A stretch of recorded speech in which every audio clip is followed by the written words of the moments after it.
ఏం సార్ ఇవన్నీ ఏం చేయమన్నారు పెట్టండి వండుకోమన్నారా?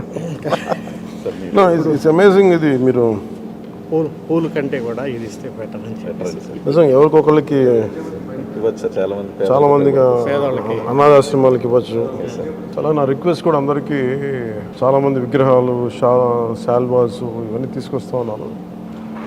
వచ్చేవారు అందరికి కూడా ఒకటి ఏదైనా తీసుకొస్తే టోకెన్స్ భవిష్యత్తులో మన సమీప భవిష్యత్తులో రాబోయే అన్నా క్యాంటీన్స్కి ఏదైనా మీరు కాంట్రిబ్యూషన్ లాగా ఏదైనా అలాంటి టోకెన్స్ అన్నా ఇవ్వండి. వాళ్ళు గివ్ టు గవర్నమెంట్, మన ప్రభుత్వానికి ఇద్దాం. అలాగే మీకు ఏదైనా పర్సనల్గా ఇద్దాం అనుకుంటే ఇలాంటి ఏదైనా ఇవ్వగలిగితే అది నేను అనాథాశ్రమాలకు పంపిస్తాను. అలా కాకుండా ఈ విగ్రహాలు, శాల్వాలు ఇవన్నీ నిరుపయోగంగా అయిపోతున్నాయి. ఆ విగ్రహాలకు కూడా ఏం చేయాలో తెలియట్లేదు. అందుకని దయచేసి నా విన్నపం, మా ఎంపీస్